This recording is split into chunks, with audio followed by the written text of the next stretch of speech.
ऐसे थोड़ी आए हैं, 10 लाख रुपया लेकर के आए हैं,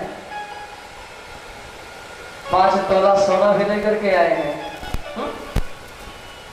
सत्यभामा को इस चीज का अहंकार है कि जो द्वारिका का खर्चा पानी चल रहा है ना, मेरे मायके से आए हुए धन से चलता है, और मुझको न दे करके रुक्मणी को दे दिया। सो महाराज क्रोध कर गए और जाते जाते भगवान से नारद ने कहा, भगवान मैं गया था सत्यभामा महाराज से मिलने, तो कोप भवन में जरा मिल लेना, जल्दी करना। भगवान जान गए, नारद तू आया है ना, तो कोप भवन नहीं क्या राम भवन पहुंच जाएगा, कनक भवन पहुंच जाएगा। अब जब कन्हैया मेरा पहुंचता है, देवी जी क्या बात है? सत्यभामा ने कहा, महाराज मत चुप रहना, बड़ी मीठी मीठी बातें करते हैं आप। मुझे आज पता चल गया कि सत्यभामा से कितना प्रेम है। अरे देवी जी हुआ क्या? महाराज नारद बाबा आए थे। कन्हैया ने कहा, सो पता है, तभी तो ये है, होना आए होते तो ये ना होता। तो स्वर्ग से वो पारिजात का पुष्प लाए थे, आपको दिया, स्वर्ग ने कोई को दे दिया, दिखाया था नहीं। कन्हैया ने कहा, कुछ ज्यादा बोलूंगा तो बात बिगड़ जाएगी। कन्हैया ने कहा, देवी जी तुम्हें पता नहीं, अरे मैंने रुक्मणी को तो एक पुष्प केवल दिया है, मैं सोच रहा हूं तुम्हारे आंगन में लाकर पूरा वृक्ष ही लगा दो। आप तो सत्यभामा ने कहा, महाराज सब ठीक है। अब ये बैठ गया कि मेरे आंगन में पारिजात वृक्ष आ जाए, प्रतिदिन श्रृंगार करो, एक पुष्प पाई में पूरा वृक्ष ही पा गई, तो अच्छा होता।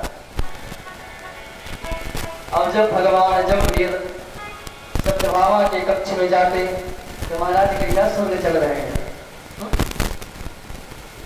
भगवान ने सोचा अच्छी पाल लिया है, कहा चलो देवी। स्वर्ग पहुंच गए, चरण पर बैठकर इंद्र ने स्वागत किया, महाराज आइए पधारो। पूजन किया, अर्चन किया, तो कैसे बना रहे महाराज? सब ठीक है। माता जी का भोजन किया, माता जी आप बस घूमने का मन हुआ, घुमाया, ये फला है, ये फला है, ये पूरा दिखाया अपना रूप कक्ष लोग। अच्छा तो हम चलते हैं महाराज इंद्र। हाँ महाराज, ऐसा करो, चाल हैं, पहली बार पत्नी के साथ आए हैं तो कुछ निशानी तो बनता ही है ना। सो महाराज आप भी क्या है, जो चाहो सो ले जाओ। भगवान कृष्ण ने कहा, देखो मुझे कुछ नहीं चाहिए, केवल जो पारिजात वृक्ष मुझे यही चाहिए। अब इंद्र दे भी देता, लेकिन बगल में बैठी इंद्राणी ने आंख दिखाया, सावधान दिया तो कल से मेरे पास मत आना। अब तो देवी जी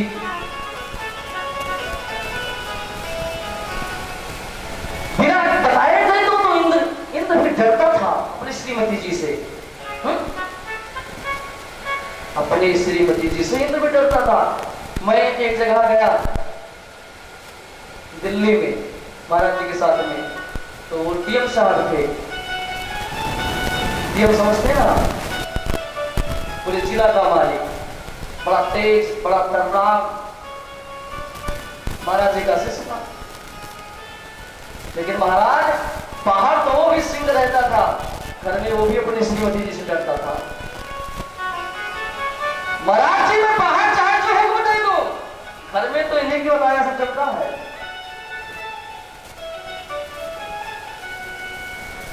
कुछ लोग तो बाहर खूब मुंह फुला करके घूमेंगे, आज हम समथिंग, घर में पहुंचेंगे सो चूहा बन जाएंगे।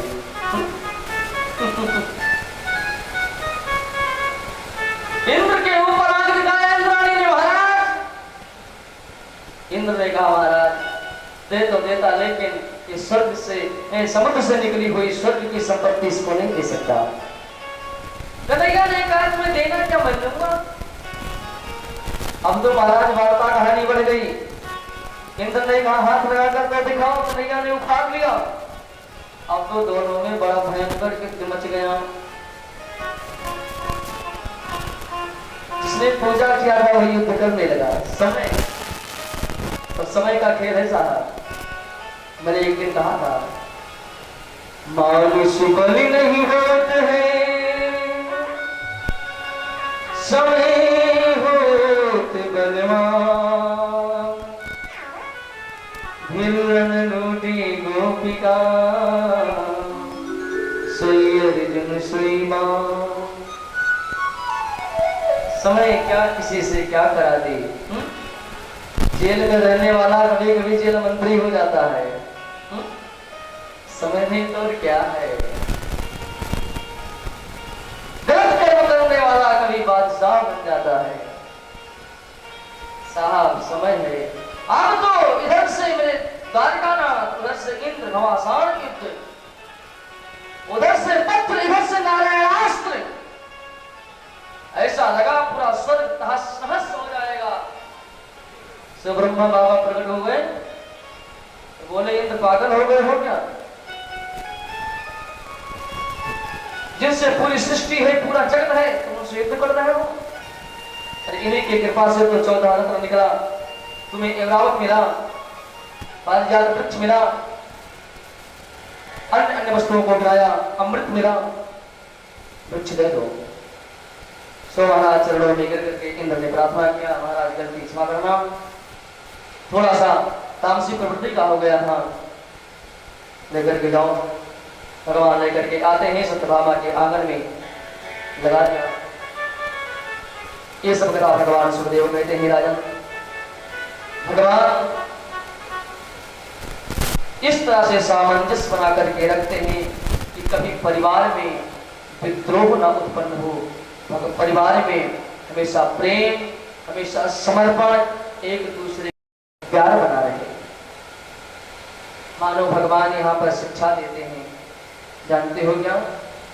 भगवान मानो बतलाते हैं कि मैं सर्वेश्वर परमेश्वर हो करके परिवार के लालन पालन में लगता हूँ, तो हे गृहस्थ जीवन, तुम भी अपने परिवार का सुंदर से ढंग लालन पालन करो। लेकिन मैं समय निकाल करके जिस तरह दिनचर्या करता हूँ, अपना कर्म करता हूँ, उस गृहस्थ जीवन से समय निकाल करके तुम मुझे भजो, मुझे याद करो, मेरा भजन करते हो, इसी में कल्याण है। काम करते रहो, नाम जपते रहो, यूं ही में जीवन निकल जाएगा। अपने कार्य में व्यस्त रहिए, लेकिन भगवान को याद करते रहिए। इस लीला को कहते हैं। और कहते हैं एक दिन भगवान ने अपने संतानों को लेकर के बोले, बेटा चलते हैं आज घूमने के लिए। एक जंगल में पहुंचे, जहां पर जंगल में एक कुआं था। भगवान के संताने वहां पर पहुंच करके गेंद खेलना प्रारंभ कर दिया। सो गेंद जाकर के कुआं में गिरा, तो कुआं में देखा एक बहुत बड़ा गिरगिट पड़ा हुआ था। बच्चे लोग डर गए, भगवान से आकर के कहा, भगवान ने निकाला। भगवान का स्पर्श होते हुए सुंदर स्वरूप में आ गया। भगवान ने पूछा, तुम कौन? तो कहा, महाराज अहम इक्ष्वाक वंश राजा निर्वाह। मैं इक्ष्वाक वंश, सूर्यवंश का इक्ष्वाक वंश से मैं राजा नृप हूं। महाराज आप शायद मुझे नहीं पहचानते, दानियों में यदि नाम लिया जाता है तो मेरा नाम प्रथम आता है। भगवान ने कहा, सो कैसे? बोला, महाराज ये जितने तारे देख रहे हो ना आसमान में, ये गिनोगे कम पड़ जाएंगे। इससे ज्यादा मैंने कहीं गौ दान किया है। भगवान समझ गए कि इसके तो दान में भी अहंकार दिखाई पड़ रहा है। भगवान ने कहा, देखो तो तुम गिरगिट कैसे बन गए? इतना दान करने वाला जीव गिरगिट कैसे बन गया? कहा महाराज सो ये गलती हो गई। क्या?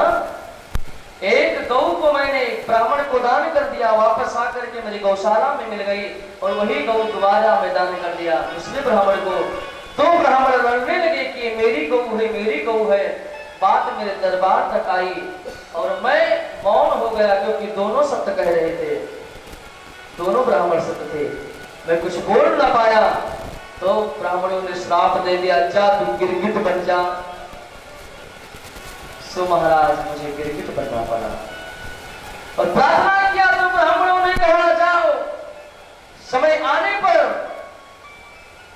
भगवान का अवतार यादव कुल में होगा, भगवान अपने हस्त कमल से तुम्हें स्पर्श करेंगे, तुम्हारा उद्धार हो जाएगा।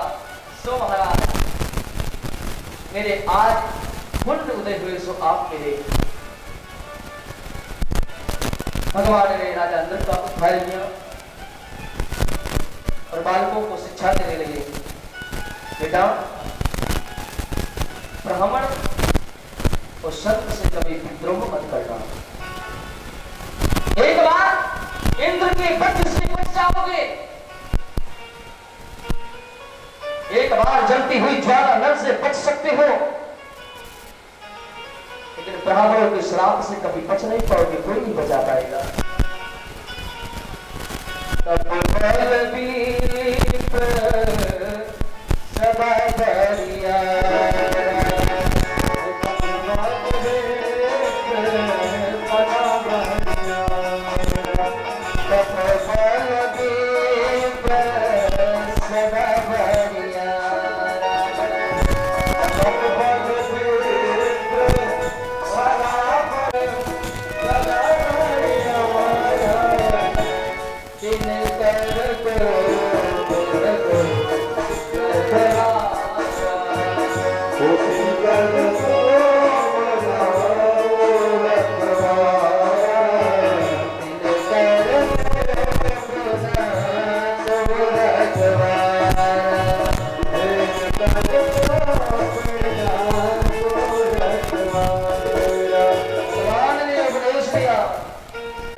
थोड़ा सा इनको ज्ञान देना चाहिए।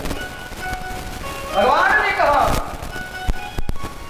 मैं भी अच्छा नहीं कर सकता जिसको ब्राह्मण श्राप देंगे, इसलिए ब्राह्मण की कोप से बचना। और इस चरित्र से सुखदेव भगवान राजा परीक्षित से कहते हैं, राजन राजा इंद्र के चरित्र से सीखना चाहिए, किसी भी कर्म धर्म में अहंकार नहीं करना चाहिए। राजा इंद्र ने अहंकार किया कि मैं दानी सब गिरगिट होना पड़ा महाराज।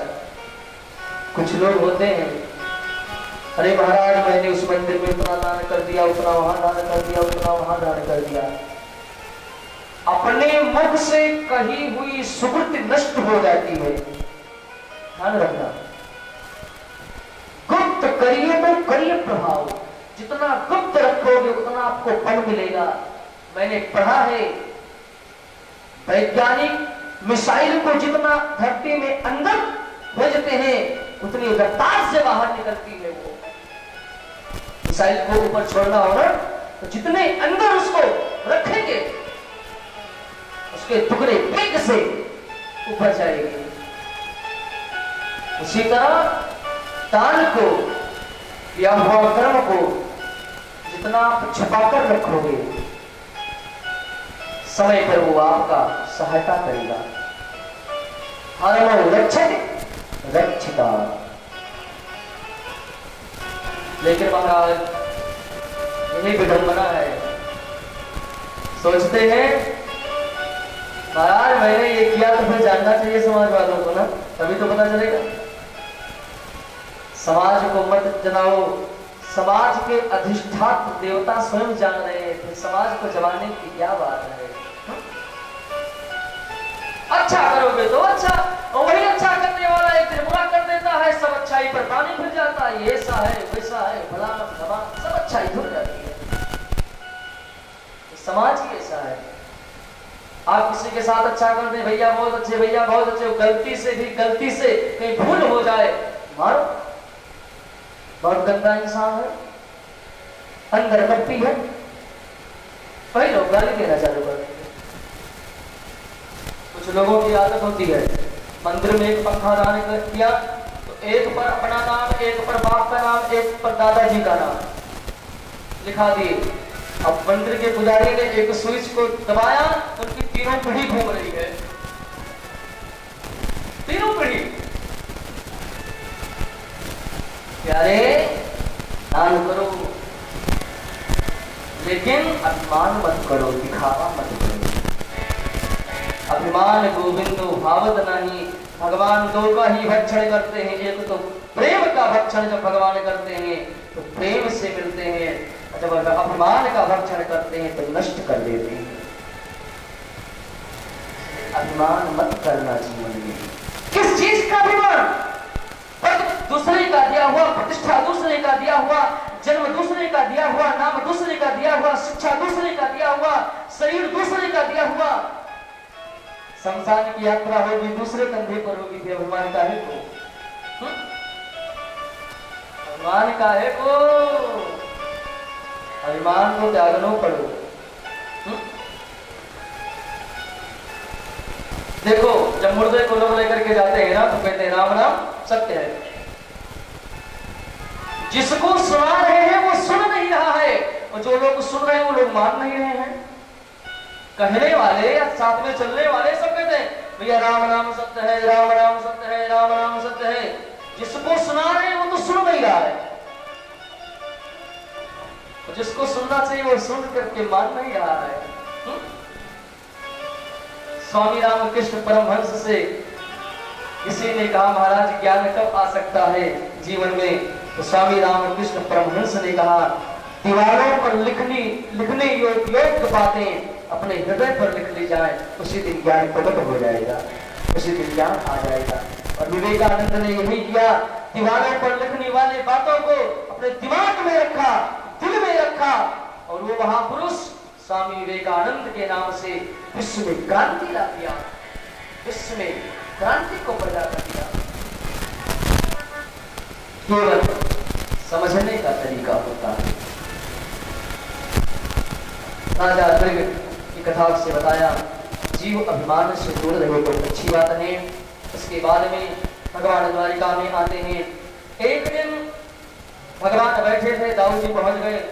कन्हैया, अरे तो तेरा ठाठ बात है ना, द्वारिका देखो ठाठ 16,108। क्या तुझे ब्रज याद नहीं आता?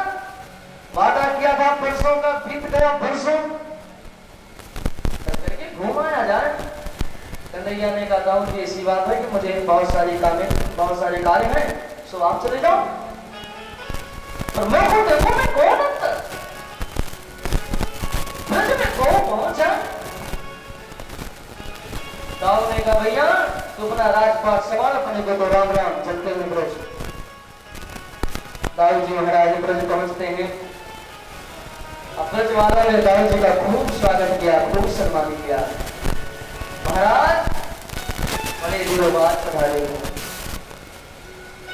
बार बार आपस में कहने लगे थे,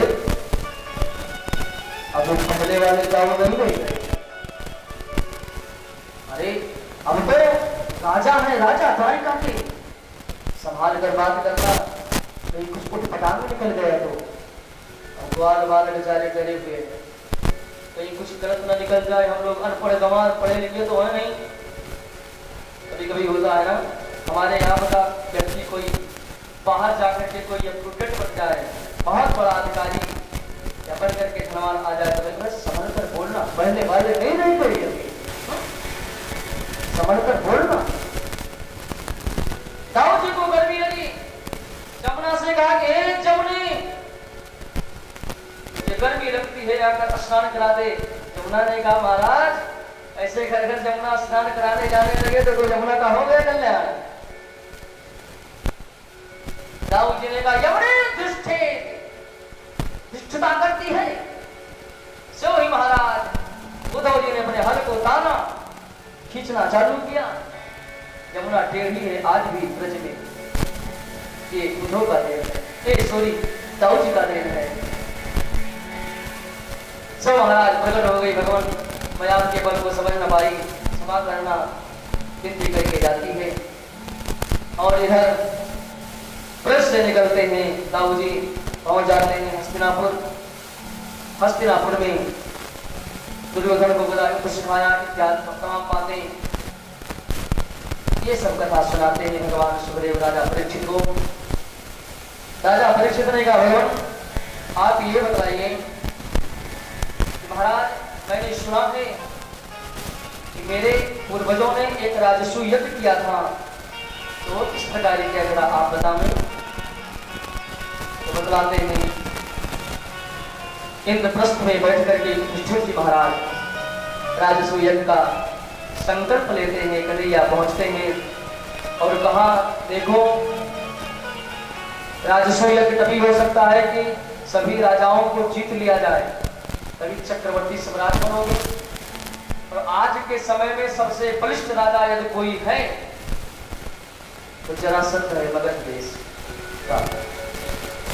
सो महाराज ने युक्ति लगाई, भीम के द्वारा जरासंध का उद्धार कराया। भगवान राजस्व यज्ञ कराते हैं और जब जरासंध मारा गया तो उसके कैदी में 20,000 राजा थे, उनको भी भगवान ने मुक्त कराया। ये सब कथा कहाँ।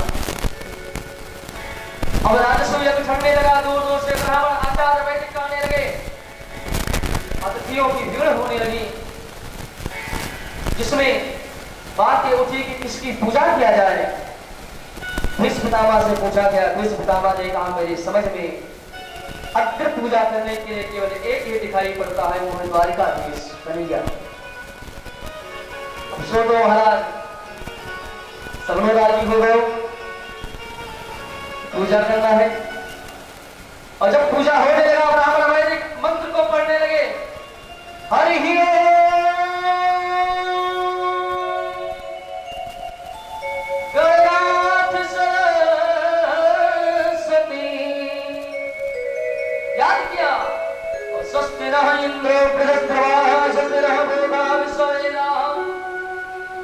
मंत्र का उच्चारण करने लगे ब्राह्मण वैदिक।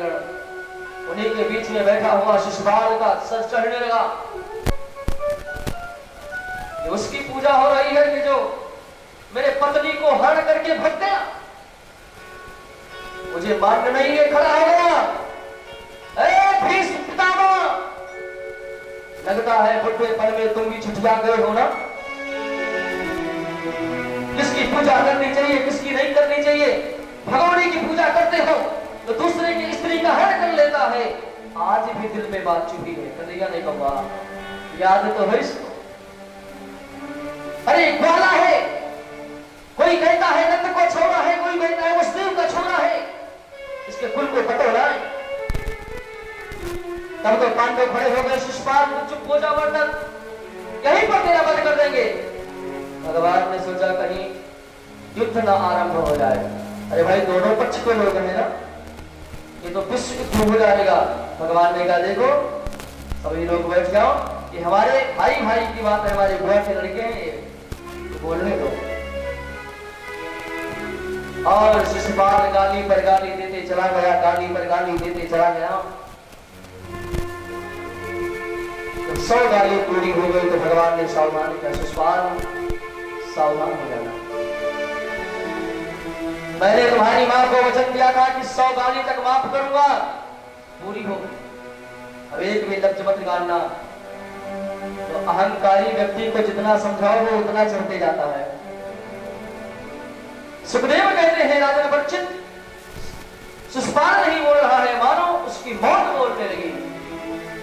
पढ़ पढ़ करके कहने लगा, जो ही भगवान ने चक्र को आदेश दिया, शिशुपाल के सर को काटकर अलग कर दिया। शिशुपाल के शरीर से ज्योति निकलती है, भगवान के चरणों में समाहित होती है।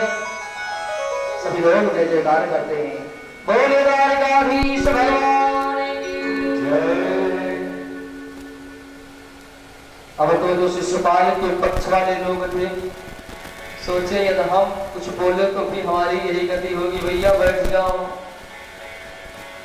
भगवान श्याम सुंदर का अग्र पूजन होता है, राजस्व यज्ञ संपन्न होता है। उसी में सुखदेव कहते हैं, राजन दुर्योधन गया था जो जल को स्थल समझ बैठा, स्थल को जल समझ बैठा।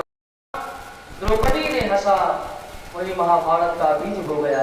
तो तुम्हारे वंश की बात मैंने पहले बता दिया, जिस प्रकार तुम्हारा जन्म हुआ, ये सब घटना को बतलाएं।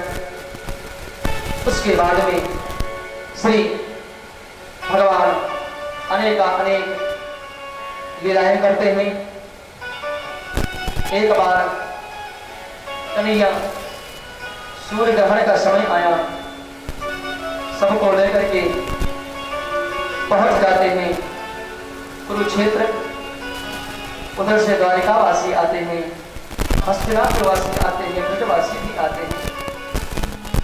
सबसे मुलाकात होती है और यहाँ पर आज 125 वर्ष के मेरे कन्हैया हो गए। 11 वर्ष के थे तब पिछड़े थे ब्रजवासियों से। आज 125 वर्ष की अवस्था में भगवान मिले। आप विचार करें, जोड़े कितने वर्ष हो गए? 114 वर्ष।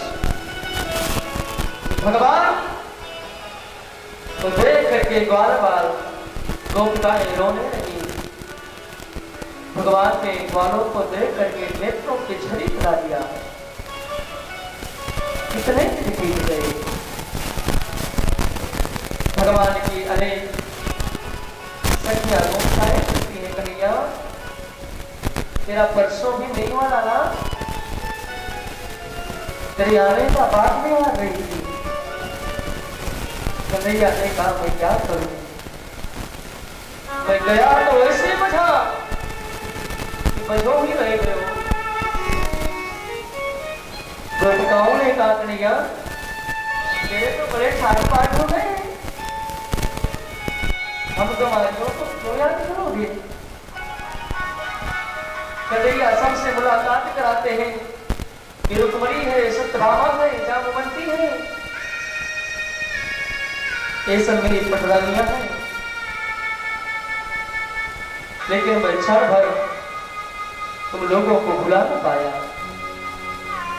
रुक्मणी ने कहा, मैं सच कहती हूँ।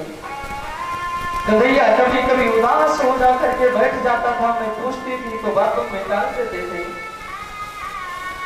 सो आज पता चलो तुम्हारे प्यार ने कन्हैया को इतना प्रगाढ़ बना दिया कि तुम्हारे प्यार को भुला न पाया कन्हैया। कन्हैया ने पूछा, क्या इस बार बुलाई राधा भी आई है? कन्हैया ने राधा को याद किया। सखिया रह करके बतलाती हैं, प्रभु राधा है, जब से आप गए हो न हंसती है, न बोलती है, न डोलती है, मानो इसके सब कुछ आपने छीन लिया। गोपिकाएं एकांत में हो जाती हैं। कन्हैया राधा के पास पहुंचता है। राधा जी मानो ध्यान अवस्था में बैठी थी। भगवान की बातें देख करके आवाजें सुना, नेत्र को खोला कौन? कन्हैया। राधा जी रो पड़ी, फट करके मेरा कन्हैया भी रो पड़ा। राधा मैं कभी तुमको भुला न पाया।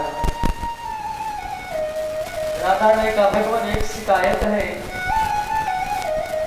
वर्षों का वादा करके गए थे, आज तक वर्षों नहीं हुआ। तुम तो जाकर के द्वारिका में प्रेम में इतने बच गए, प्रेम को क्या जानो कन्हैया? तुमने तो प्रेम को जीने का एक साधन बनाया था, लेकिन हमसे पूछो प्रेम क्या होता है? राधा जी रो करके कहने लगी, कन्हैया आज एक वरदान मांगती हूँ क्या? लोग कहते हैं तू भगवान है, मैं भी जानती हूँ। तो अब की जब जन्म मिले तो मुझे कन्हैया बनाना और तू राधा बनना, और मैं यही करना करूंगी, तब जानो कि प्रेम का मतलब क्या होता है। किसी ने बहुत सुंदर कहा है, बनोगे राधा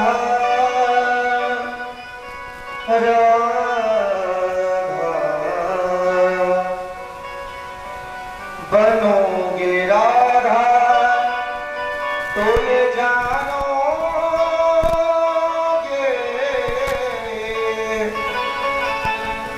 कि कैसा प्यार है मेरा। राधा कहती है श्याम से, ओ सावरे ओ सावरे ओ सावरे ओ सावरे ओ सावरे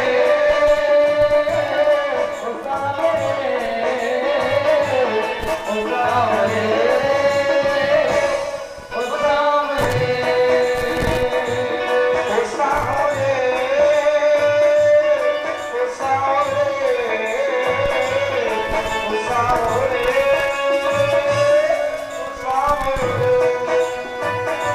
ओ सावरे, ओ सावरे,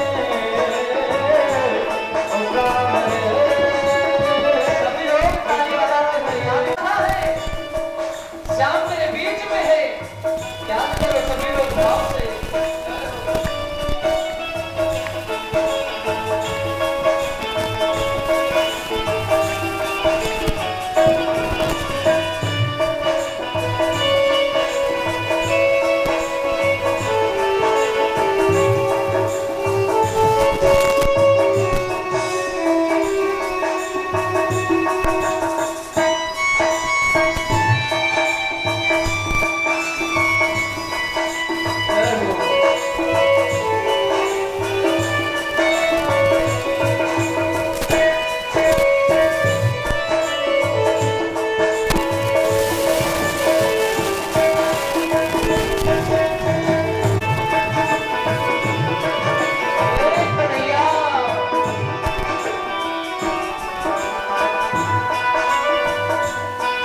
क्या होती प्रतीक्षा है, क्या पीड़ा होती है, कितना जलता है दिल जब आंखें रोती है। क्या होती प्रतीक्षा है, क्या पीड़ा होती है, क्या जलता है दिल जब आंखें रोती है। क्या होती प्रतीक्षा है, क्या पीड़ा होती है, कितना जलता है जब आंखें रोती है। क्या होती प्रतीक्षा है, क्या पीड़ा होती है, जब जलता है जब आंखें रोती है। पलों की राधा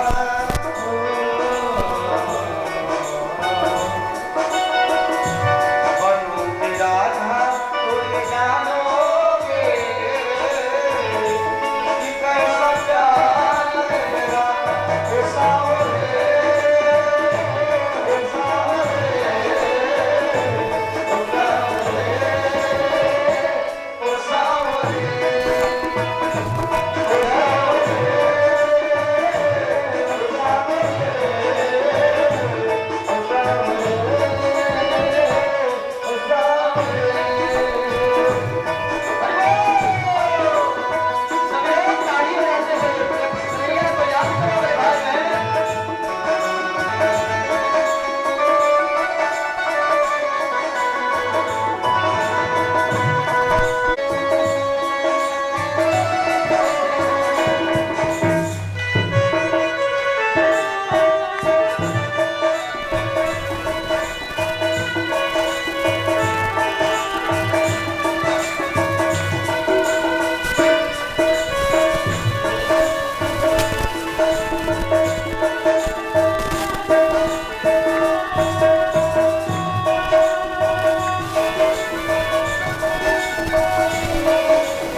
बोले राधा माधव भगवान की। भगवान श्री ग्रहण में सबसे मिलते हैं, पूरा भगवान सबको सांत्वना दे करके ब्रजवासियों को ब्रजवासी, हस्तिनापुर वालों को हस्तिनापुर, द्वारका वालों को द्वारका लेकर के आते हैं। सुखदेव से राजा परीक्षित ने प्रश्न किया, महाराज कन्हैया को राधा से भी विवाह कर लेना चाहिए था, क्यों नहीं किया? क्यों नहीं किया? एक बात तो ये समझ लो कि भगवान एक होकर के दो रूप में प्रकट हुए। जैसे एक दीपक से दो दिया जला, एक दीपक को दो बाकी रख करके जला दिया जाए। राधा ही श्याम है, श्याम ही राधा है। भगवान की दिव्य लक्ष्मी स्वरूपा तो मां रुक्मिणी है, लक्ष्मी स्वरूपा तो मां सीता है, लेकिन राधा का एक स्वरूप, श्याम का एक अंग, एक दिव्य ज्योति राधा बनकर के इस धरती पर आई, जो केवल समाज को प्रेम का दर्शन कराने के लिए। आजकल के लोगों ने तो प्रेम शब्द को ही बदनाम कर रखा है, प्रेम शब्द को बदनाम कर रखा है।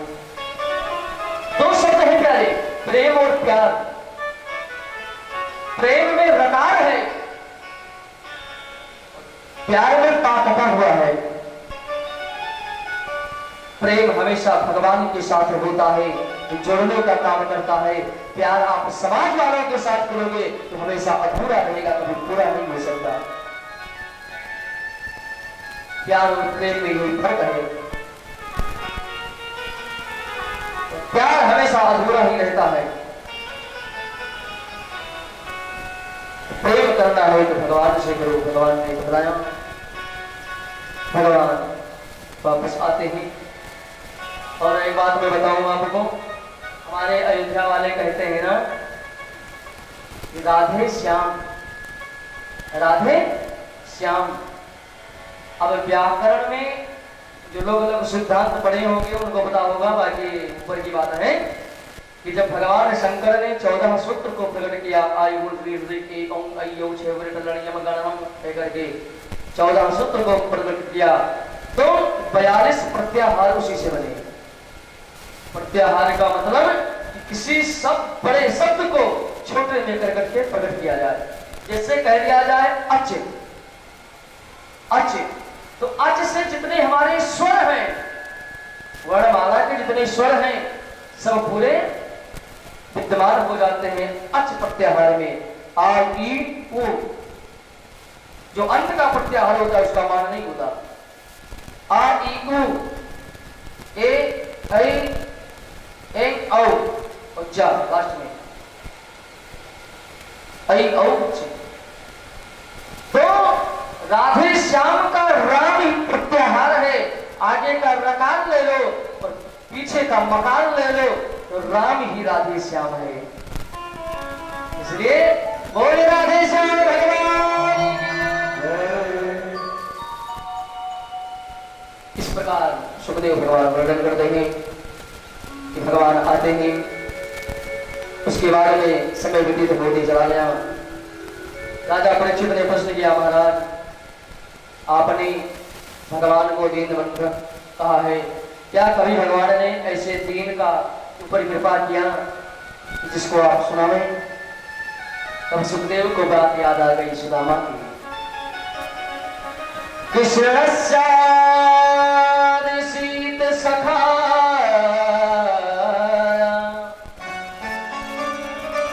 कश्यपा ब्राह्मणो ब्रह्मवेत्तमा पुरक्ता इंद्रियार्थेषु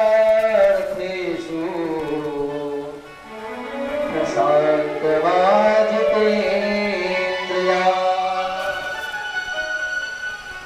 सुखदेव भगवान ने कहा, राजा ये घटना मुझे याद आती है। क्या? भगवान का कृष्णस्य आसीत सखा, भगवान का बहुत प्यारा सखा था।